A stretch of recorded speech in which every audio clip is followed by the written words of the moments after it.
Good morning friends. सुबह के 5 बज गए हैं और मैं डेयरी जाने के लिए उठ गई हूँ। आज मुझे पहले विराज का एक काम करना पड़ेगा। उसके स्कूल में स्टोरी टेलिंग का एक सेशन है जिसमें स्टोरी को जो है वो बोलेगा भी और साथ में पिक्चर्स के माध्यम से उसके कैरेक्टर्स को दिखाएगा। तो ये मैंने पिक्चर्स का प्रिंट आउट मंगा लिया था। मैं इनको काट के इसको स्टिक पे लगा दूँगी और विराज के लिए ये पिक्टोरियल रिप्रेजेंटेशन तैयार कर दूँगी जिससे कि विराज स्कूल इसको ले जा सके। ये मैंने सोनू की भी हेल्प ली इस काम में। ये काम करने के बाद मैं डेयरी के लिए निकल गई हूँ। मैंने सुबह उठ के आधा घंटा लगाया इस काम को करने में और आज इतनी तेज़ बारिश हो गई कि विराज स्कूल ही नहीं गया।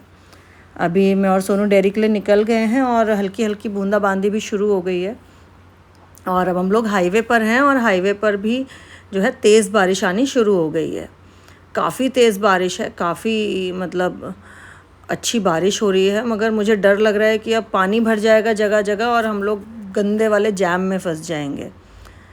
मैं और सोनू डेयरी की तरफ बढ़ रहे हैं। मैंने सोनू को बोला वीडियो बनाने के लिए बारिश का।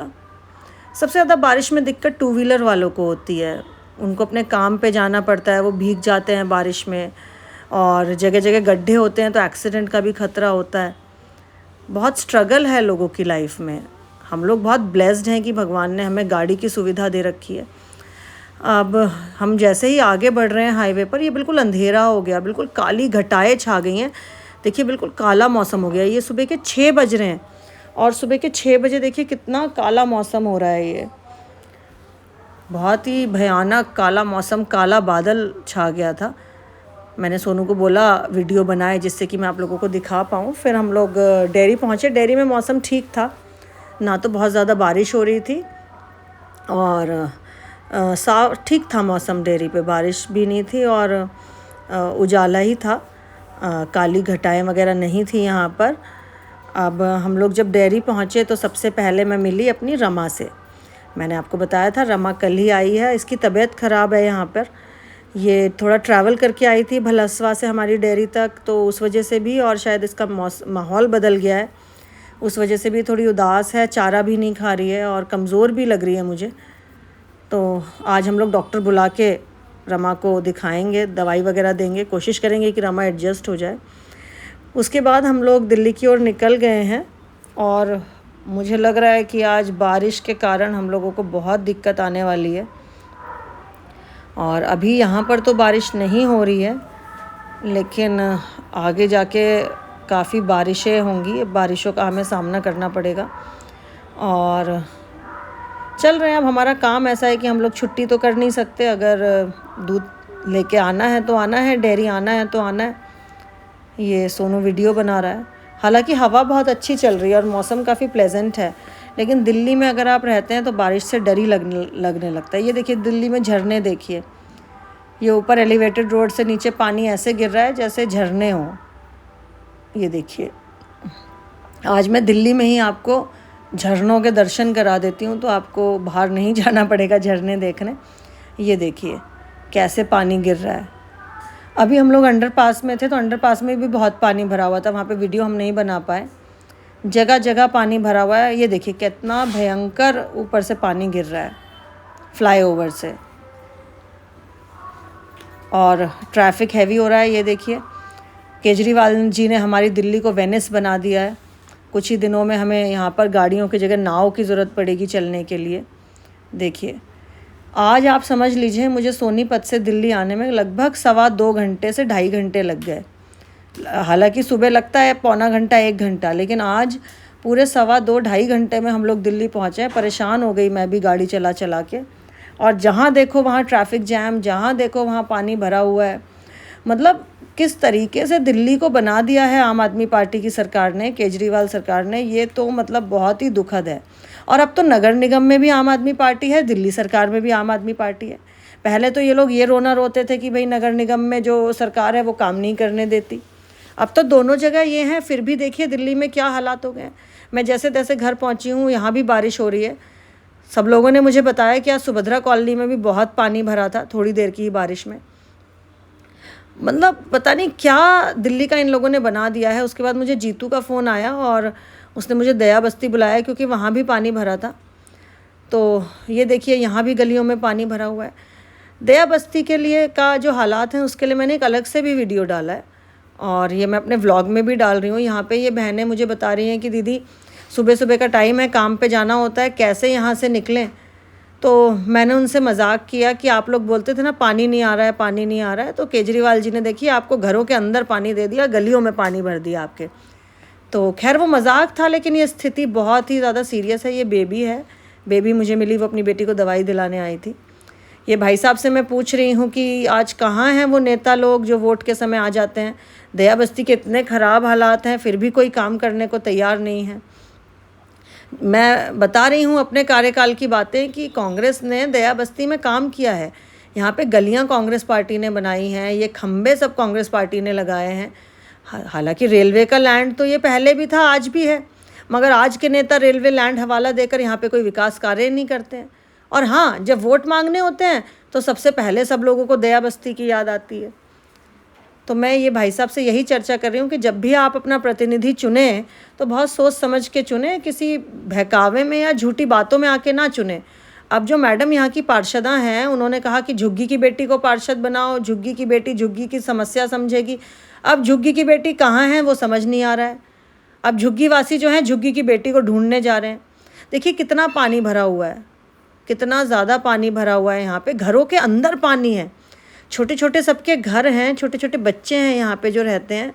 और सोचिए अगर पानी में करंट आ जाए या कोई और मिसहैपनिंग हो जाए तो कौन जिम्मेदार रहेगा इन सब चीज़ों का। ये बहन मुझे बता रही हैं कि दीदी आपका टाइम अच्छा था, अब तो बहुत बुरा हाल हो गया, कोई देखने ही नहीं आता है। लेकिन क्या करें, हम लोग प्रतिनिधि अपना खुद चुनते हैं और अगर हम गलत प्रतिनिधि चुन लेते हैं तो उसका खामियाजा हम लोगों को 5 साल तक भुगतना पड़ता है। ये जीतू, बैरवा जी और मेरे सब भाई लोग, हम लोग पानी में से निकल के देख रहे हैं कि पानी की निकासी कैसे होगी, मगर नाले ही ब्लॉक हैं तो कैसे पानी की निकासी होगी। मैंने देखा ये अम्मा जो है अकेली बैठ के रो रही थी, तो मैं इनके पास गई। मैंने पूछा अम्मा क्या हुआ आपको, तो ये बोली कि बेटा मेरे घर में पानी भर गया है। बहुत दुख हुआ देखकर, मतलब क्या बताऊं मैं, हम लोग क्या करें। जो सरकारें हैं वो गूंगी बहरी सरकारें हैं, उनके अंदर इंसानियत मुझे लग रहा है मर चुकी है। आज हिंदू मुस्लिम की बात हो रही है, फ्री की बात हो रही है, झूठ चल रहा है, लेकिन जनता के बातें कोई नहीं कर रहा है, जनता की मूलभूत सुविधाओं की बातें कोई नहीं कर रहा है। अब ये बता रही हैं कि इनके घर के अंदर पानी भरा हुआ है, इनके घर में चूल्हा ही नहीं जला है सुबह से। दिखाइए, मैं अभी दिखाती हूँ आपको इनके घर के अंदर। जो मैंने एक अलग से वीडियो डाला है उसमें भी मैंने दिखाया था, फिर इस वीडियो में मैं दिखा रही हूँ। देखिए कितना गंदा सीवर का काला पानी इनके घर के अंदर घुसा हुआ है। हमने कहा कि देखते हैं हम लोग कोशिश करके अगर पानी किसी तरीके से उतर पाए। और यहाँ पे मुझे ये भी डर लग रहा है कि कोई ऐसा ना हो कि कोई सीवर का ढक्कन खुला हुआ हो कि हम उसी में गिर जाएं। तो मैंने जीतू को बोला कि भाई थोड़ा ध्यान से चलना, ऐसा ना हो कि तुम और मैं जो है सीवर के अंदर चले जाएं। ये भी बहन यही बात बता रही हैं कि दीदी यहाँ पे पानी भरा हुआ है, कुछ करो। आप बताइए कि अब जब प्रतिनिधि मैं नहीं हूँ, मेरे पास पावर नहीं है, अधिकारी जो हैं वो किसी और के अंडर हैं, जो इस समय सत्ताधारी लोग बैठे हैं वो हम लोगों को अधिकारियों से बात भी नहीं करने देते। अधिकारियों को सख्त इंस्ट्रक्शंस हैं कि किसी भी कांग्रेस के व्यक्ति से आपको बात नहीं करनी है। मैंने फ़ोन किया तो अधिकारियों ने फ़ोन भी नहीं उठाया मेरा। अब ये मैं देख रही हूँ कि यहाँ पे किस तरीके से पानी निकल रहा है, या हो सकता है कुछ अड़चन हो तो उसको हटाकर पानी को तेज़ी से निकाला जा सके। लेकिन नाले का मुंह बहुत छोटा है और पानी इसी स्पीड से निकलेगा, और पता नहीं अब क्या करें क्या ना करें, मुझे कुछ समझ में नहीं आ रहा है। देखिए इसीलिए ना अपना जनप्रतिनिधि जब आप चुनते हैं तो बहुत सोच समझ के वोट दीजिए। जो जांचा परखा व्यक्ति हो उसको जिताइए, जिसने काम करके दिखाया हो उसको जिताइए। भावनाओं में बह के, जाति धर्म इन सब चीज़ों में बह के आप वोट ना दें। अब मैं घर आई तो ये घर पे विराज जो है अपने पापा के पैर पकड़ रहा था कि मुझे बॉलिंग करा दो। उसके बाद आज विराज ने मुझे डेयरी नहीं जाने दिया। वो बोला कि अब मैं विराज को लेके मॉल जा रही हूँ। आज उसकी छुट्टी हो गई क्योंकि बहुत तेज़ बारिश थी, तो हम लोग ऑटो में जा रहे हैं क्योंकि तरुण जी गाड़ी लेकर कहीं गए हैं। और इस समय हमारे पास एक ही गाड़ी है, दूसरी गाड़ी हमारी वर्कशॉप में है, मैंने आपको बताया था। हम लोग पैसिफिक मॉल NSP गए और मैं और विराज, मैंने विराज को बोला वीडियो बनाते हैं, तो उसने देखिए कितना सुंदर मुंह बना लिया वीडियो के नाम से। अब वो मॉल में घूम रहा है, मैं उसके पीछे पीछे उसकी सिक्योरिटी गार्ड की तरह चल रही हूँ। देखिए, बच्चों की ज़िम्मेदारी भी एक बहुत ही महत्वपूर्ण ज़िम्मेदारी है। तो भले ही मैं कितनी भी व्यस्त हूँ, मैं और तरुण जी विराज के ऊपर हम लोग ध्यान देने का पूरा प्रयास करते हैं, और विराज की जो रिस्पॉन्सिबिलिटी है वो मैं और तरुण जी बांटते हैं। कई बार तरुण जी उसको जो है कहीं लेकर जाना होता है तो लेकर जाते हैं, उसके साथ टाइम स्पेंड करते हैं। आज तरुण जी बिज़ी थे तो आज मैं लेकर आई हूँ। विराज को कुछ सामान लेना है अपना, और इसके लिए वो मुझे मॉल लेकर आया और उसको गेमिंग भी करनी थी। अब ये यहाँ पे अपनी कुछ बॉटल्स ढूंढ रहा है, इसको बॉटल ख़रीदनी है, टिफ़िन ख़रीदना है, और उसका सामान ख़रीदने के बाद, शॉपिंग करने के बाद हम लोग ये प्ले एरिया में आए। यहाँ पर उसने अलग अलग गेम्स खेले और उसको बहुत मज़ा आता है ये सब गेम्स खेलने में, और काफ़ी शौक़ भी है उसे। तो विराज के प्रति भी हम लोगों की ज़िम्मेदारी है, समाज के प्रति भी हमारी ज़िम्मेदारी है, क्योंकि हमें लोगों ने जनप्रतिनिधि चुना है, और कोशिश करते हैं कि दोनों ही ज़िम्मेदारियों में हम अपना 100% दें। तो मैं आपको बता रही थी कि जो विराज के काम होते हैं वो मैं और तरुण जी अपना आधे आधे डिवाइड करते हैं। जैसे कि मैं सुबह डेयरी जाती हूँ तो तरुण जी उसको स्कूल छोड़ने जाते हैं। विराज की पढ़ाई पर थोड़ा मैं ध्यान देती हूँ, कुछ उसका क्राफ्ट वगैरह बनाना होता है या एक्टिविटीज़ की तैयारी होती है वो तरुण जी कर देते हैं। तरुण जी उसको क्रिकेट के लिए जो है लाना छोड़ना होता है, उसके साथ क्रिकेट खेलना होता है, वो उनका काम है। पढ़ाई लिखाई पर ध्यान देना थोड़ा मेरा काम है। अब सब कुछ मॉल घूमने के बाद हम लोग यहाँ वाओ मोमोज़ आए। वहाँ पे विराज ने अपने लिए मोमोज़ ऑर्डर करे, मैंने अपने लिए ये फ्राइड राइस मंचूरियन बोल ऑर्डर करा। विराज ने अपने मोमोज़ की फ़ोटो मुझे नहीं लेने दी, और मैंने अपने लिए ये वर्जिन मोहितो भी लिया था। और फिर हम दोनों मॉल से निकल गए ऑटो से, और रास्ते में मैं और विराज अपनी खूब बातें करते हुए और सब कुछ शेयर करते हुए आ रहे थे। और उसके बाद मेरी अगली ड्यूटी शुरू होती है। मैं शाम को इंदरलोक आई हूँ यासीन भाई की दुकान पर। यासीन भाई ने बोला कि बहुत समय हो गया दीदी, अब आप इंदरलोक आई नहीं हो, तो आज मैं सबको बुला लेता हूँ, एक छोटी सी टी पार्टी कर लेते हैं। तो यासीन भाई ने यहाँ पे सबको बुला लिया था, और मैं, तरुण जी, बैरवा जी यहाँ पे आ गए थे, और हम लोग यहाँ बैठ के सबसे बातें कर रहे हैं। यहाँ पे रईस है, वसीम भाई हैं, ये नदीम है, और इंदरलोक भी मेरे परिवार की तरह है, क्योंकि 15 साल हम लोग यहाँ से पार्षद रहे हैं। अभी और भाई आ गए हैं हमारे, ये बबली भाई हैं, और बाहर खुर्शीद भाई भी बैठे हैं, और सब लोग आपस में बातें कर रहे हैं और इंदरलोक की समस्याएं बता रहे हैं कि किस तरीके से आज इंदरलोक में पानी भरा, और लोगों के घरों में, गोडाउन्स में, दुकानों में पानी घुस गया और कोई देखने नहीं आया।